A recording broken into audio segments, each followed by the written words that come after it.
முடிவெடுக்கிறதுக்கு முன்னாடி நல்லா யோசி அப்படின்னு பேசணும். எப்படி பேசலாம் அப்படின்னா, think carefully before you decide அப்படின்னு பேசலாம். Think carefully before you decide. முடிவெடுக்கிறதுக்கு முன்னாடி நல்லா யோசி. திருமணம் சொர்க்கத்தில் நிச்சயிக்கப்பட்டது அப்படின்னு பேசுறதா இருந்ததுன்னா இங்கிலீஷ்ல marriages R made in heaven அப்படின்னு பேசலாம். Marriages R made in heaven. திருமணம் சொர்க்கத்தில் நிச்சயிக்கப்பட்டது. பேசும்போது குறுக்க பேசாத அப்படின்னு பேசணும். இப்போ பேசாத அப்படின்னு பேசுறதா இருந்ததுன்னா டோன்ட் டாக் அப்படின்னு பேசலாங்களா? சரி, டோன்ட் டாக் அப்படின்னா பேசாத. வைல் அப்படின்னா பொழுது அப்படின்னு அர்த்தம். WHILE. வைல் அப்படின்னா பொழுது அப்படின்னு அர்த்தங்களா? சரி, ஐ எம் டாக்கிங் அப்படின்னா நான் பேசிக்கொண்டு இருக்கிறேன். வைல் ஐ எம் டாக்கிங் அப்படின்னா நான் பேசும் பொழுது, நான் பேசிக்கொண்டிருக்கும் பொழுது. Don't talk while I'm talking அப்படின்னா நான் பேசிக்கொண்டிருக்கும் பொழுது பேசாதே, நான் பேசும்போது பேசாத அப்படின்னு அர்த்தம். அப்படியே தமிழில் டிரான்ஸ்லேட் பண்ணோம் அப்படின்னா நம்ம தமிழுக்கு ஏற்ற மாதிரி சொல்லணும். அப்படின்னா நான் பேசும்போது குறுக்க பேசாத அப்படின்னு பேசுறதா இருந்ததுன்னா இங்கிலீஷில் don't talk while I'm talking அப்படின்னு பேசலாம். சரி, இதில் எதுவுமே உண்மை இல்லை அப்படின்னு இங்கிலீஷில் பேசுறதா இருந்ததுன்னா none of this is true அப்படின்னு பேசலாம். None of this is true. இதில் எதுவுமே உண்மை இல்லை. இப்போ எதுக்கு இப்படி கத்துற? என்ன ஆயிடுச்சு? இப்போ ஏன் இப்படி கத்துற? ஏன் இந்த மாதிரி கத்துற? இப்போ எதுக்கு இப்படி கத்துற அப்படின்னு இங்கிலீஷில் கேட்கணும். எதுக்கு கத்துற, ஏன் கத்துற அப்படின்னு கேட்குறதா இருந்ததுன்னா why are you shouting, why are you shouting அப்படின்னு கேட்கலாங்களா? சரி, லைக் திஸ் அப்படின்னா இந்த மாதிரி. Why are you shouting like this? எதுக்கு இப்படி கத்துறப்போ, ஏன் இப்படி கத்துற அப்படின்னு அர்த்தங்களா? சரி, என்ன நினச்சா எனக்கே பெருமையாக இருக்கு. எப்படி பேசலாம்? என்ன நினச்சா எனக்கே பெருமையாக இருக்கு. நீங்கள் யாரை வேணால் நினச்சி பெருமைப்படுங்க. அதை இங்கிலீஷில் பேசுகிறதா இருந்ததுன்னா ஐ எம் ப்ரவுட் ஆஃப்னு சொல்லி நீங்கள் யாரை நினச்சி பெருமைப்படுறீங்களோ சொல்லுங்களேன். உங்களை நினச்சி நீங்களே பெருமைப்படுறீங்களா? I am proud of me அப்படின்னு சொல்லக்கூடாது. I am proud of myself. I am proud of myself. என்ன நினச்சா எனக்கே பெருமையாக இருக்குது. ஐ ஆம், இதோட ஷார்ட் ஃபார்ம் தான் ஆம். நமக்கு தெரியும் இல்லைங்களா? சரி, உங்களெல்லாம் நினச்சா எனக்கு ரொம்ப பெருமையாக இருக்குது. உங்களை நினச்சி நான் ரொம்ப பெருமைப்படுறேன். உங்களெல்லாம் நினச்சா எனக்கு ரொம்ப பெருமையாக இருக்குது. உங்களை நினச்சி நான் ரொம்ப பெருமைப்படுறேன் அப்படின்னு பேசணும். எப்படி பேசலாம் அப்படின்னா I am proud of you all அப்படின்னு பேசலாம். இல்லைன்னா I am proud of all of you அப்படின்னு பேசலாம். உங்களுக்கு இந்த 2 விதமான வாக்கியங்களில் எது பேச பிடிச்சிருக்கோ, எது பேசுறதுக்கு நல்லா இருக்கோ அதை பயன்படுத்தி பேசிக்கோங்க. மற்றபடி இந்த 2 வாக்கியங்களுக்கும் ஒரே அர்த்தம் தான். I am proud of you all, I am proud of all of you. உங்களெல்லாம் நினச்சா எனக்கு ரொம்ப பெருமையாக இருக்குது. உங்களெல்லாம் நினச்சி நான் ரொம்ப பெருமைப்படுறேன் அப்படின்னு அர்த்தம். சரி, ஒரு பல்லு வலிக்குது அப்படின்னு பேசணும்.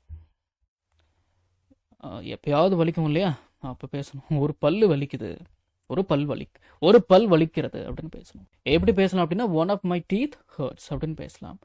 இந்த ஒன் டீத்து ஹர்ட்டு அப்படிலாம் பேசக்கூடாது. சரிங்களா? One of my teeth hurts அப்படின்னா ஒரு பல் வலிக்கிறது. சரி, இப்போ கவனிங்க. டூத் அப்படின்னா பல் அப்படின்னு அர்த்தம். டூத் அப்படின்னா பல் அப்படின்னு அர்த்தம். டீத் அப்படின்னா பற்கள். டூத் அப்படின்னா சிங்குலர், டீத் அப்படின்னா plural. One of my teeth hurts இந்த வாக்கியத்தை அப்படியே நம்ம தமிழில் டிரான்ஸ்லேட் பண்ணோம் அப்படின்னா என்னுடைய பற்களில் ஒன்று வலிக்கிறது அப்படின்னு அர்த்தம். நம்ம தமிழில் என்னைக்காவது அப்படி பேச போகிறோமா? என்னுடைய பற்களில் ஒன்று வலிக்கிறது அப்படின்னு. அப்படிலாம் இல்லை. ஒரு பல்லு வலிக்குது அப்படின்னு இங்கிலீஷில் பேசுகிறதா இருந்ததுன்னா மொத்தத்தில் பல் வலிக்குதுன்னா ஏதோ ஒரு பல்லு தான் வலிக்கும் அப்படின்னு தான் நான் நினைக்கிறேன். சரி, அது இங்கிலீஷில் பேசுகிறதா இருந்ததுன்னா one of my teeth hurts அப்படின்னு பேசலாம். அதே போல் கவனிங்க, இந்த one of my, one of your இப்படிலாம் வாக்கியம் வரும். அந்த வாக்கியத்துக்கு பக்கத்தில் எப்பயுமே ஒரு நவுன் வரும். அந்த நவுன் எப்படி இருக்கணும்? பன்மையாக தான் இருக்கணும், அதாவது ப்ளூரலில் தான் இருக்கணும். One of my tooth hurts அப்படின்லாம் சொல்லக்கூடாது. One of my teeth hurts அப்படின்னு தான் சொல்லணும். சரி, இப்போ கவனிங்க. அதே போல் கவனிங்க, இப்போது நீங்கள் ஏதோ ஒரு ஊருக்கு போகிறீங்க. அங்கே எதேச்சையா உங்களுக்கு சொல்லி கொடுத்த ஒரு வாத்தியாரை பார்க்குறீங்க. ஐயோ, இவர் நம்ம வாத்தியார் இல்லை அப்படின்னு சொல்லிட்டு அவர்கிட்ட போயிட்டு, சார் என்ன உங்களுக்கு தெரியுதுங்களா அப்படின்னு நீங்கள் கேட்டிங்கன்னா தெரிஞ்சிருந்தா தெரியுதுன்னு சொல்லுவார். இல்லைன்னா சாரிப்பா தெரியலையா அப்படின்னு சொல்லுவார். சார் என்ன உங்களுக்கு தெரியலையா? சார் உங்கள் ஸ்டூடெண்ட் சார் நான்.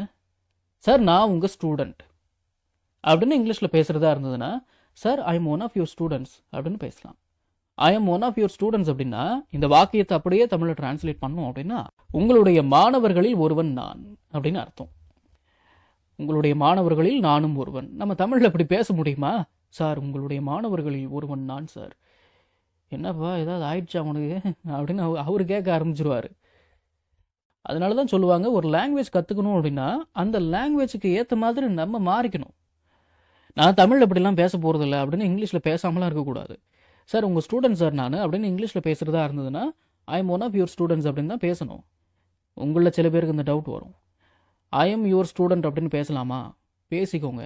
இதுக்கு தான் நான் சொல்கிறேன், ரொம்பலாம் யோசிக்காதீங்க. நான் என்ன சொல்ல வரேன், இப்படி தான் நீங்கள் பேசணும், அப்படியும் நீங்கள் பேசிக்கலாம். எப்படி? I am your student. யாரோ ஒருத்தங்க I am one of your students அப்படின்னு பேசுனாங்கன்னா அதுக்கு அர்த்தம் தெரியணுமா வேணாமா? சரிங்களா? சரி, ரொம்ப பேசுகிறேன் போல். சரி, I am one of your students அப்படின்னு தான் பேசணுமே தவிர I am one of your student அப்படின்னு பேசக்கூடாது. ஸ்டூடெண்ட்ஸ் ப்ளூரலில் தான் இருக்கணும். சரிங்களா? மனசில் வச்சுக்கோங்க. உங்களுக்கு இந்த ஃபேவரட் யூடியூபர் அப்படின்னு யாரோ ஒருத்தங்க இருப்பாங்க இல்லைங்களா? சரி, அவரை நீங்கள் எங்கேயாவது பார்க்குறீங்க எதேச்சையா.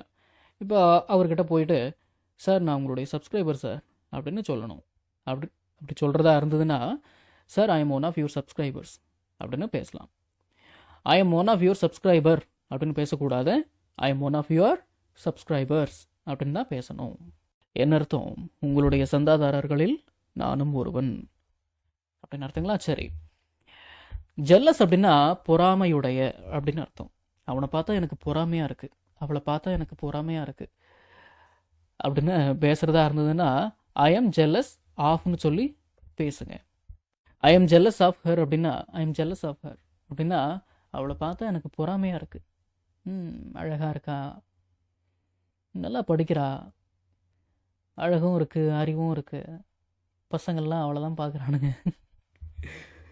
அவளை பார்த்தா கொஞ்சம் பொறாமையாக தான் இருக்குது, அவளை பார்த்தா பொறாமையாக இருக்குது அப்படின்னு பேசுகிறதா இருந்ததுன்னா I am jealous of her அப்படின்னு பேசலாம். அவனை பார்த்தா எனக்கு பொறாமையாக இருக்குது, அவரை பார்த்தா எனக்கு பொறாமையாக இருக்குது அப்படின்னு பேசுகிறதா இருந்ததுன்னா I am jealous of him அப்படின்னு பேசலாம். பொறாமை அப்படிங்கிறது எல்லாத்துக்குமே வரும். அந்த பொறாமையை நம்ம போட்டியாக மாற்றிக்கணும். சரிங்களா? I am jealous of her அப்படின்னா அவளை பார்த்தா எனக்கு பொறாமையாக இருக்குது. I was jealous of her அப்படின்னா அவளை பார்த்து நான் பொறாமைப்பட்டேன் அப்படின்னு அர்த்தம். அவள் மேலே எனக்கு பொறாமை இருந்துச்சு அப்படின்னு அர்த்தம். அவள் மீது எனக்கு பொறாமை இருந்தது. சரி, அவன் மீது இல்லை அவர் மீது எனக்கு பொறாமை இருந்தது அப்படின்னு பேசுகிறதா இருந்ததுன்னா I was jealous of him அப்படின்னு பேசலாங்களா? சரி, I was jealous of him அப்படின்னா அவன் மீது எனக்கு பொறாமை இருந்தது, அவன் மேலே நான் பொறாமைப்பட்டேன், அவன் மேலே எனக்கு பொறாமை இருந்துச்சு அப்படின்னு அர்த்தம். சரி, உன் மீது நான் பொறாமைப்பட்டேன் அப்படின்னு பேசணும். I was jealous of you அப்படின்னு பேசலாம். I was jealous of you, உன் மேலே நான் பொறாமைப்பட்டேன். அவங்களுக்கு நம்ம மேலே பொறாமை அப்படின்னு பேசணும். அவர்களுக்கு நம் மீது பொறாமை. They are jealous of us அப்படின்னு பேசலாம். They are jealous of us, அவங்களுக்கு நம்ம மேலே பொறாமை. என்ன அவனுக்கு புத்தி கித்து கெட்டு போச்சா, அதில் போய் இன்வெஸ்ட் பண்ணுறேன் அப்படிங்கிறான். அவனுக்கு என்ன புத்தி கித்து கெட்டு போச்சா, அவருக்கு என்ன புத்தி கித்து கெட்டு போச்சா அப்படின்னு பேசுகிறதா இருந்ததுன்னா is he out of his mind அப்படின்னு பேசலாம். Is he out of his mind? Is he, இந்த இஸ் ஹி அப்படிங்கிறத ஈஸி அப்படின்னு உச்சரிங்க. அவுட் ஆஃப் ஹிஸ் அப்படிங்கிறத அவுட் ஆஃப் ஹிஸ் அப்படின்னு சேர்த்து உச்சரிங்க. சரிங்களா? Is he out of his mind? என்ன அவனுக்கு புத்தி கித்தி கெட்டு போச்சா, என்ன அவருக்கு புத்தி கித்தி கெட்டு போச்சா, உனக்கு என்ன புத்தி கித்தி கெட்டு போச்சா என்ன அப்படின்னு கேட்கணும்.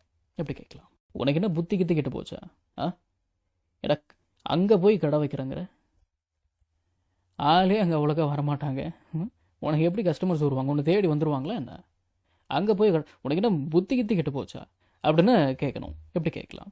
R you out of your mind அப்படின்னு கேட்கலாம். Are you out of your mind? உனக்கு என்ன புத்தி கித்தி கெட்டு போச்சா?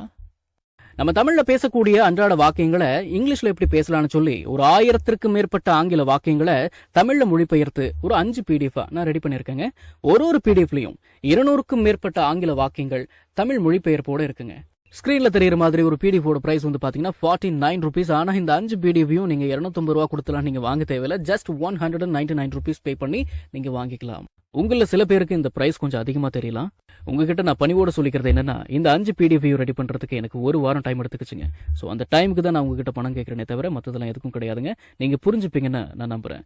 பிடிஎஃப் வந்து இப்படி தாங்க இருக்கும். ஸோ விருப்பம் உள்ளவங்க ஸ்க்ரீனில் தெரியிற நம்பருக்கு கால் பண்ணுங்கள்.